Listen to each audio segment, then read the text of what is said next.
So people are insisting, tell us when the election would be, because politicians are very impatient. Get the election, get to their seats of power. So I've been promising them for a long time. I was getting emotional by being with you after a long time. It became a habit with me to come to Japan at least once every year. So this long gap, 4 years, maybe more than 4, because COVID stopped. So seeing you again is a very emotional moment after a long time. And also seeing Dom coming from Germany and Enzo coming from Italy to be here today to kind of get together. So this is an occasion of get together, which it's all about after a long gap of my being present here. But I had no idea that my role will be changed in between. That was not in any plan. So things happen in life which is extremely unexpected. This is super unexpected. I have nothing to do with it. Good to see you here. Yeah. Thank you. Yeah, right. Yeah. I was kind of enjoying my time in Paris with the Paris Olympic. I was involved in designing the Paris Olympic, which I tried to bring, it was late by that time, to Tokyo Olympic, the idea, concept of social business in Olympic, because I was very active in the sports world, and they are kind of giving me space to reach out to them. And I did my best to reach out to them, and it has impact in them. So Tokyo accepted it, but it was late by that time. They couldn't redesign everything. How to make an Olympic as a social business Olympic. But they did something in Tokyo Olympic, probably on the inaugural event of Olympic. You may have watched it during this COVID-19 back at home at your television. I was receiving the Olympic laurel in Tokyo. I was at home, but on the screen here. So that led me to get involved in Olympic more deeply and designing the Paris Olympic. I was very happy that they did it after 4 years of preparation to make it happen. Suddenly I get this telephone call from Bangladesh. And that led to one after another. I tried to take me away from that responsibility, but they kept on chasing me every day. For 3 days it happened. Finally I had to yield because of the persuasive power of those young people. When I said yes, they were very happy. They said, you'll catch the immediate flight. Because we are waiting, the whole country is waiting for a government. There's no government here. So that was the beginning of the story. Since then, I'm trying to see what I can do, but I got detached from everything that I was doing prior to that moment. So this brings me back to that old self that I was seeing everybody here makes me feel emotional. So wonderful to see you. I'm trying to see how in Japan we can pick up the pieces that we left behind. Now in the context of what we are doing in Bangladesh. Bangladesh emerged as a new Bangladesh because of the student and young people's uprising. They defied every norms. They simply said enough is enough. They got killed on the street, but they didn't move. More came. The more you shoot, the more young people come to the street. Now, ultimately, it came as a kind of a floodwater from all over Bangladesh, young people moving towards Dhaka. So the previous regime felt that they cannot survive physically. You cannot get away from anybody. That's when they left. The vacuum was created. And the student declared that they will create a new Bangladesh. So that's the image of new Bangladesh.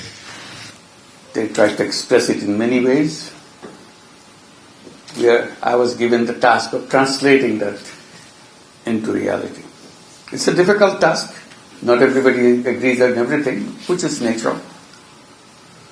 But amazing to see that that caught the imagination of the people of the country. So when I took the responsibility, I don't think there's one voice in the whole country, one, which disagreed. Unified voice.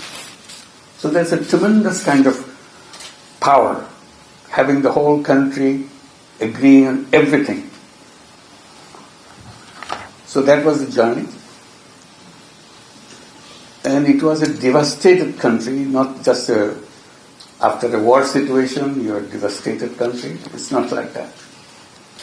It's not physical devastation. It's devastation in every single way. In terms of administration, in terms of economics, in terms of banking, in terms of international businesses and so on. Everything collapsed. And a huge, huge crisis, gaps. Money is stolen in billions of dollars, taken away. Not overnight, over a period of time. Very easily, very friendly way they took away everything. Banks became empty. You don't know where to begin. You scratch your head. What do you do now? Nothing works. It's 15 years of devastation.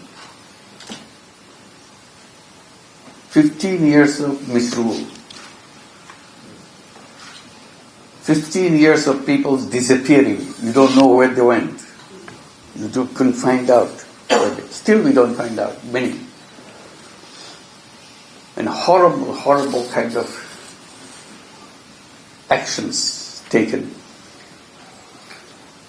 So you come from those memories and try to build new memories, that we have to get rid of those and create something new. That's the task. So 10th month now that we are going through this, we feel that we have come a long way. Banks are functioning. We are paying back our dues to the people who have payments to receive from internationals, because the copper was empty. So that's where we are right now. So feeling a little bit easier. We can now breathe a little bit. We have been given 3 tasks. Most important was reform. Everything that was done before was wrong. So you really build a new nation out of the devastations of the past. And the second one is a trial of the people who are responsible for this. It's a very difficult task to pick up all the evidences and make it a real legislative action. Hard time. Same people who used to be yesterday, still there, same chair, same people. But they're doing the wrong thing yesterday, now they're saying, no, we are not the one. So it's how to make sure which is the right one, which is the wrong one. Third one is election. And when election takes place, elected government takes over the responsibility. We hand over the responsibility to them. So people are insisting, tell us when the election would be, because politicians are very impatient. Get the election, get to their seats of power. So I've been promising them for a long time. It could be in December of 2025, this year, or at the latest June of 2026. So 6 months gap. depending on how fast we can do the reforms. If the reform process is slow and can accomplish little, so we have the longer time. And the longer time cannot continue endlessly. Must finish it up June 26. So this is the timeline that we're working for.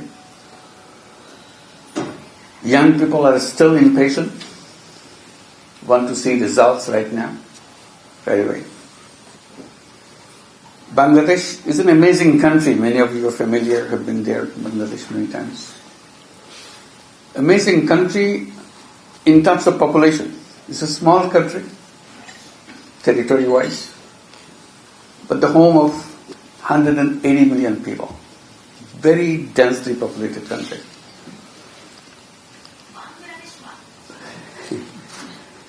So it's not only that it's densely populated, it's a very young population.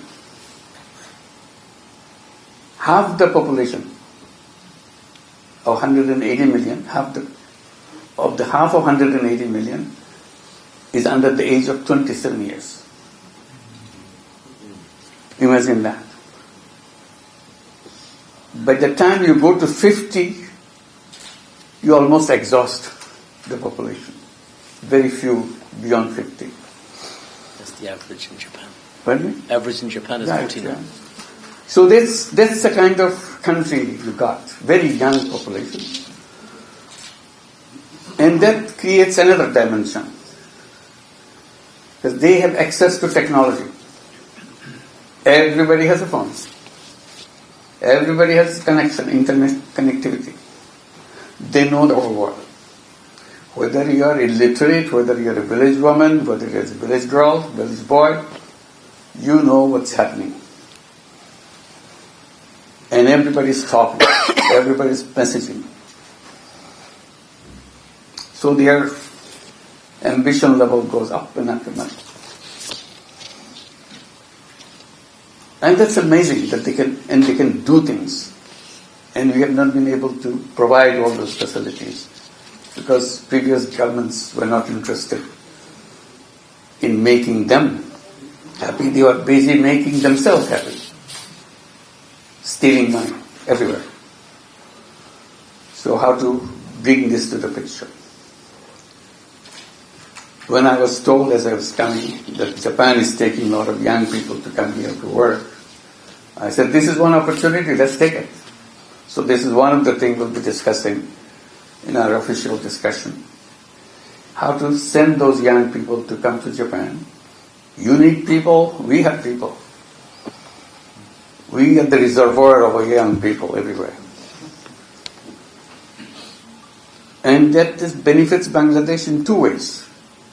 At least income sources, in seeing life of people in another country and learn from them. At the same time, become qualified to do things in a very frontier kind of technology and effectiveness and idea-wise, new experience. So this is one of the things that we'll be doing, and inviting investments. The more we look for those things, Japan is very much involved with Bangladesh. You're probably familiar with that.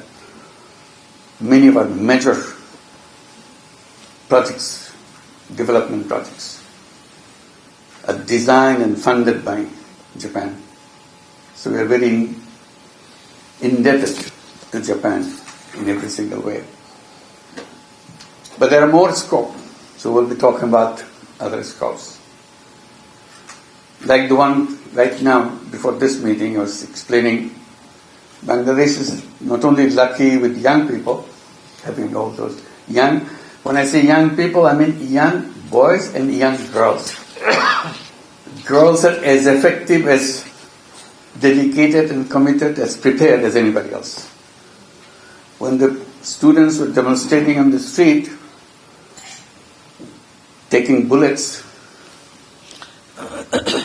these are not only boys, They're all boys and girls, everywhere. Girls leading the way, taking bullets, designing active program next day, next moment. So when I say that, the number 27 years, under 27 years, both boys and girls. So how to make them active, connected? So this is one that very important part. And I was saying, Bangladesh is a very interesting country because it's a flat land. Suddenly Himalayas come out. There's a wall. Suddenly. It's not a gradual thing. So that's what we are familiar to see. But we never realized we had endless ocean. We take ocean as something where you go, you see the sunset. Because we only see the sunset, we don't see the sunrise because there are hills behind us. So we can only see the sunset. So that's about it. So you write poems about it. You become poets. I said, this is a gold mine. Ocean is a gold mine. We never looked at it as a gold mine.